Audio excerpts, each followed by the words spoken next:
Okay, recapping for the benefit of the recording. There's three areas that we just talked about of corporate social responsibility. That's conducting activities in an ethical manner, contributing charitably to the society, and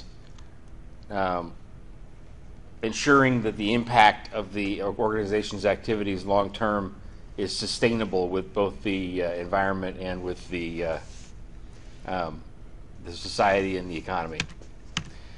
So ethical behavior in general most directly has to do with obeying the laws of the country and the society that you live in, but to a greater extent it also has to do with taking care of and caring about employees, customers, investors, all of your stakeholders. Corporate citizenship, like we just talked about, is the issue of corporations donating money to charitable causes, and it's kind of an open question in our society, the extent to which organizations should be involved in that versus individual taxpayers. The question here is what corporate giving, what charitable giving can corporations do that the government is not covering with tax money and individual taxpayers are not covering with charitable giving of their own. And then finally, for corporate sustainability,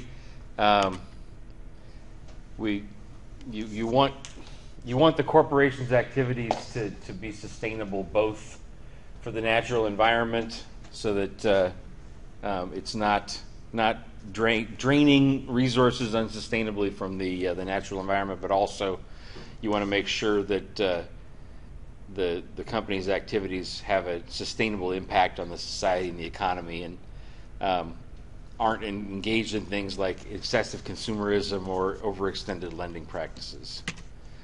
Now, after covering the recap again because I forgot to record,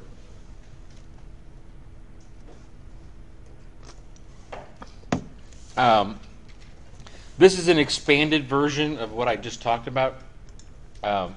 Instead of three sort of pillars of corporate social responsibility, these are the ones I already talked about: ethical behavior, philanthropy, and sustainability. We've also got two other pillars that your textbook talks about. One is actions to enhance the well-being of employees, making the company a great place to work, and then actions to promote workplace diversity. So, two other additional pillars that are also important for corporate social responsibility. The goal of corporate social responsibility, or corporate social responsibility. The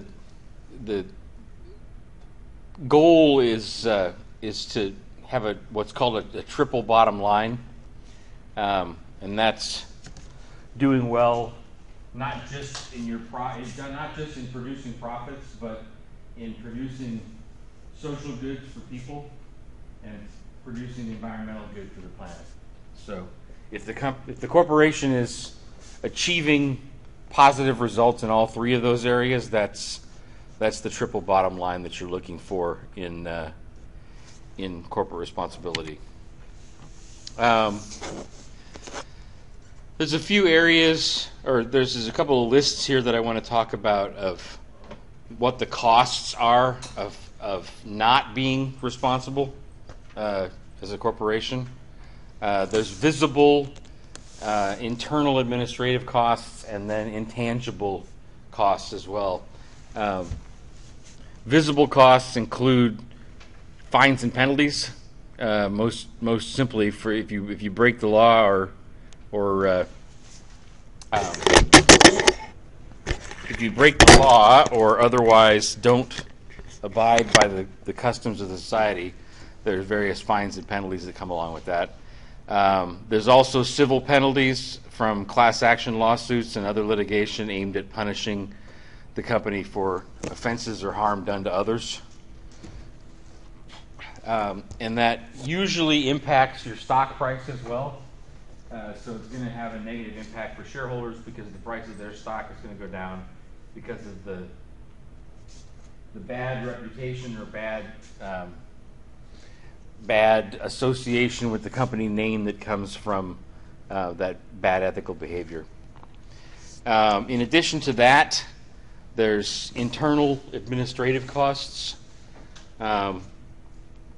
legal and investigative costs incurred by the company to investigate and figure out what's been done and what can be done differently in the future. Costs of providing remedial education and ethics training to company personnel.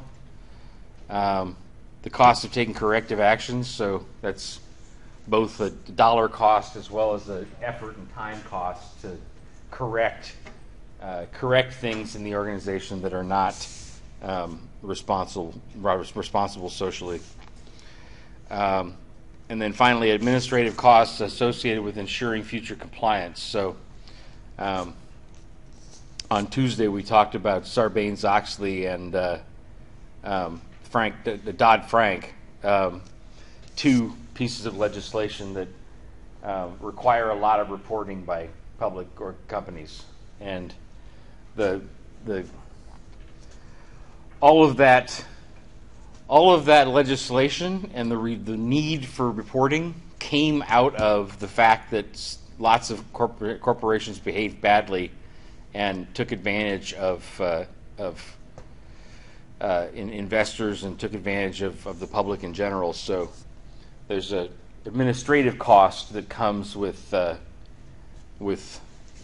having to do reporting for the compliance with ethical behavior as well.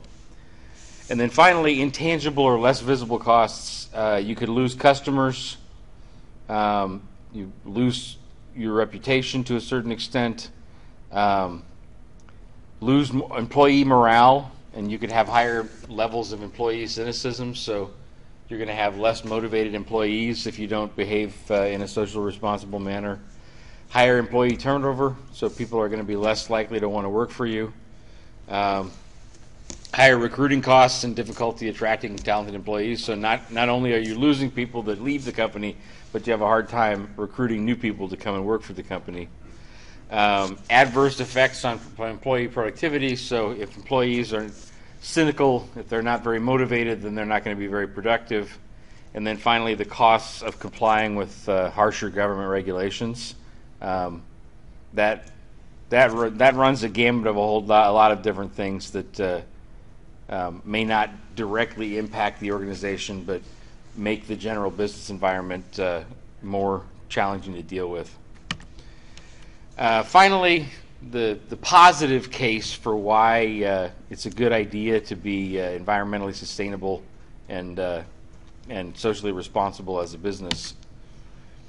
It increases your reputation as a company, increases a lot of times the number of customers for your products.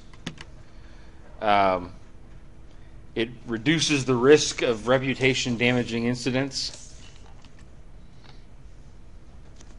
You've got lower turnover costs and enhanced employee recruiting and workforce retention, so more motivated employees and less employee turnover. And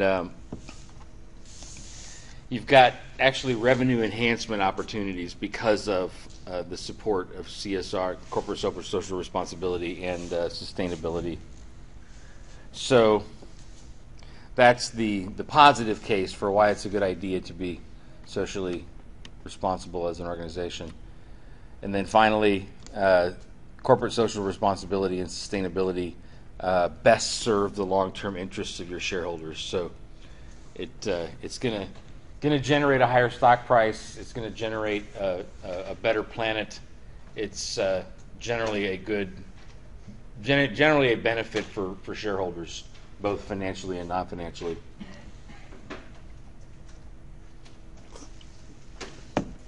So that is my relatively quick presentation on corporate social responsibility today. I do want to do a quick exercise, and then we're going to be done kind of early today. There used to be a chart that I would have you fill out for your case analysis template that I took out this time because I felt I wanted to really streamline the template and just have you guys focus on one thing in each area. But the thing I used to do, and I wanted to go through it as an exercise in class, is looking at ethical behavior,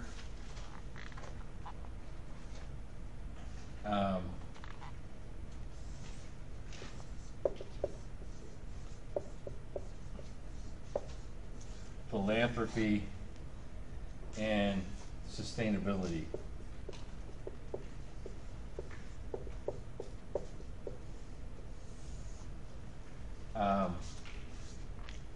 And research those for a particular organization. So, what is a company that, like, besides Macy's, I keep using Macy's as the example, what's another company that one of the other groups is going to focus your case analysis on?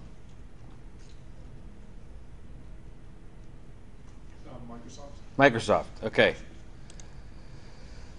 So,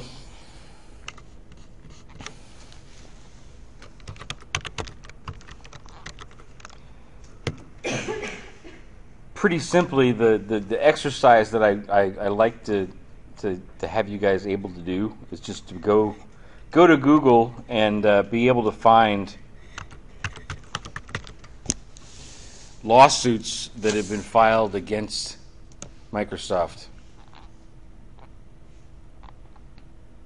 So that was 2001. That's a little bit older. Microsoft litigated. So these are both Wikipedia entries. That's Microsoft suing someone else.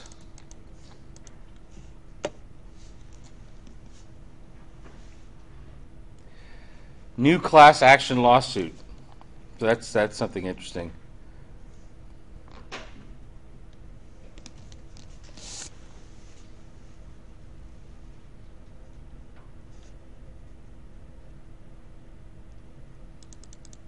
It's a weird looking picture.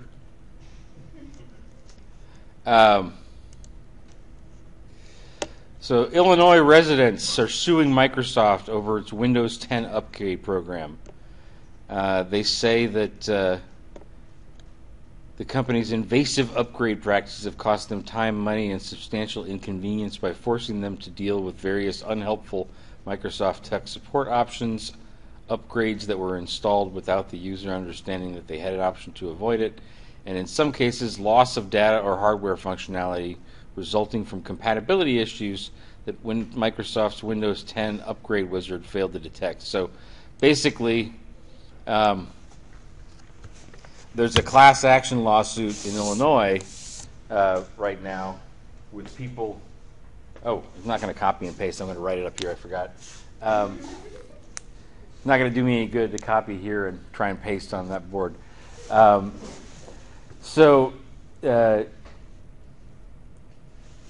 the state of Illinois, a group of customers got together and sued Microsoft, saying that their Windows 10 operating system is causing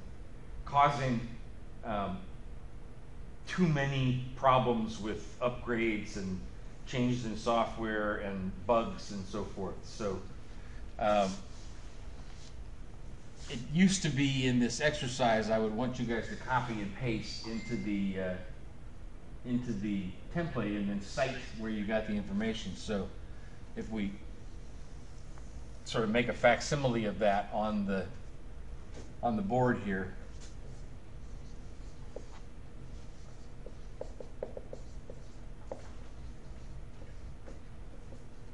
Class action lawsuit over Windows 10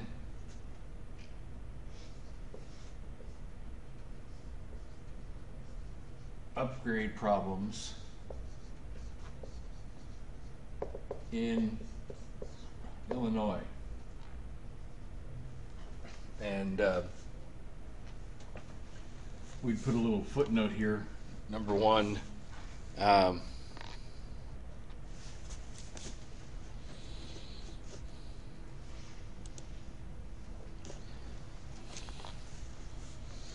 Extreme Tech website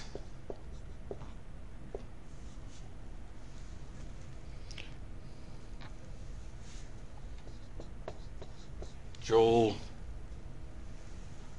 Ruska, March 27, 2017. And just identify something in each of these areas that the company is doing. So, or in this case, that's being done against the company. This lawsuit being taken out against Microsoft for Windows 10. If we go to Microsoft Philanthropy,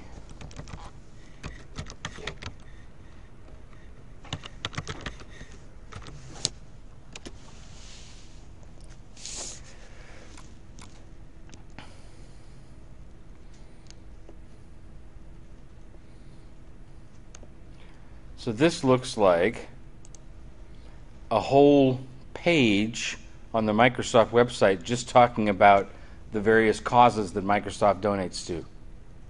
So, advancing a future for everyone, proceed in action, read the blog.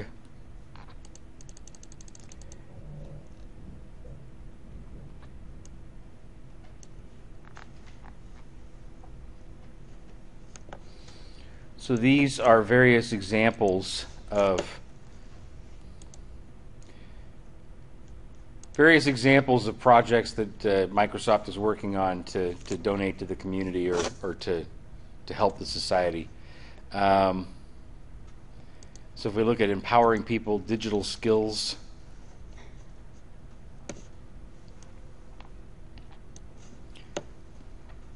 as the digital economy has grown, the demand for skilled workers in STEM and computing fields has far outpaced the number of computer science graduates.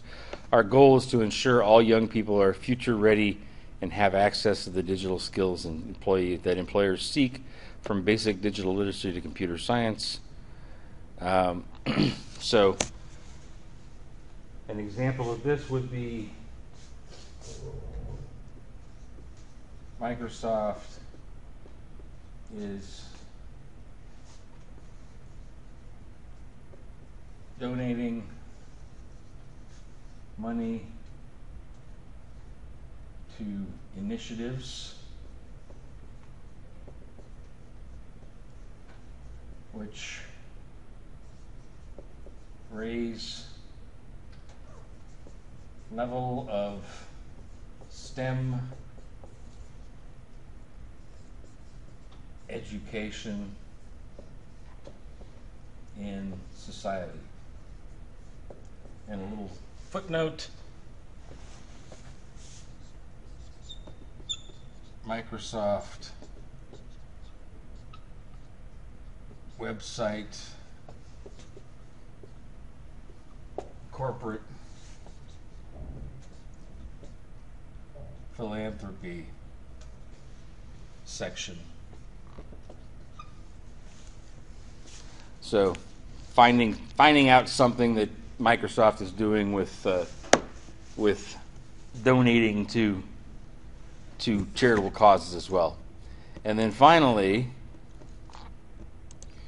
one of the more difficult ones to research is sustainability. So sustainability when it comes to Microsoft,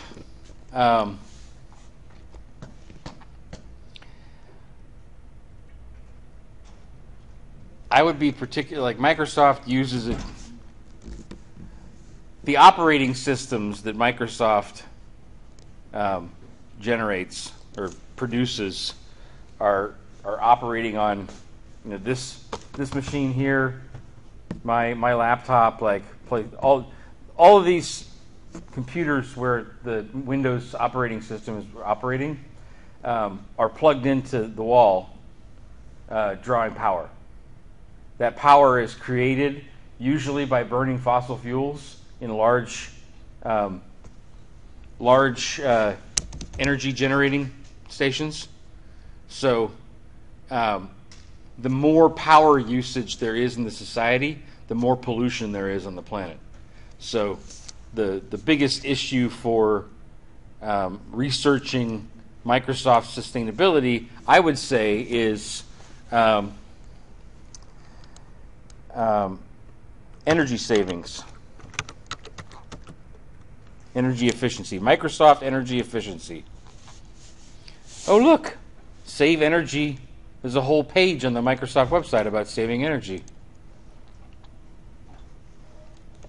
Organizations can reduce energy consumption and save money by taking advantage of built-in power management features, increasing server utilization, and managing IT infrastructure for efficiency. So, as a basic item to write here, Microsoft builds in various power management features to its software to help organizations manage energy usage. And a little number 3 footnote. And number 3 right here is Microsoft website.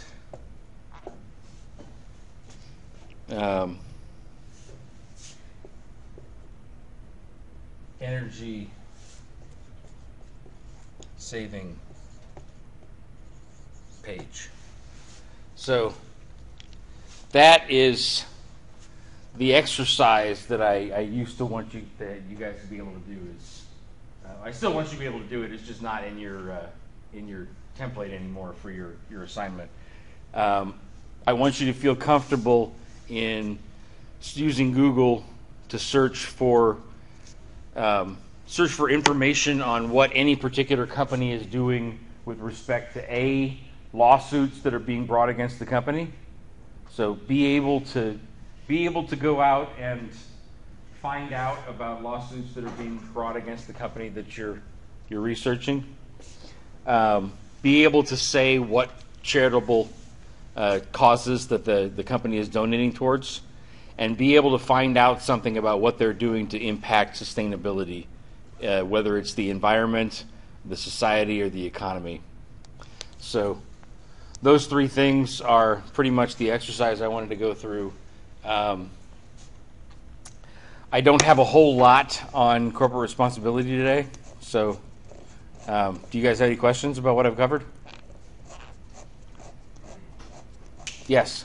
What's the writing assignment about? Oh, yes. Thank you for telling me. Thank you for reminding me. The second writing assignment is it's a journal. It's a little journal activity that I want you to do. I want you to think of something that you could do better in your interaction with other people. So maybe you could listen better. Maybe you could smile more. Anything. What could you do to improve your interaction with other people? Do that thing and write about a half a page on how people reacted to what you did. Wait, can you say that part again? Yeah, so think of something that you could do better in your interaction with other people. Do that thing, and then write about a half a page for me on how people reacted to what you did. So it's due Sunday, right? It's due Sunday, yes. Huh? Email, yes. Diego, huh? What was the question? When it was due? Yeah. Yeah, Sunday. Thank you for reminding me. So that's the second writing assignment. And that's all I got. I know you guys are going to be terribly disappointed to get done early. But that's all I got for today. So have a good weekend, and I'll see you guys on Tuesday.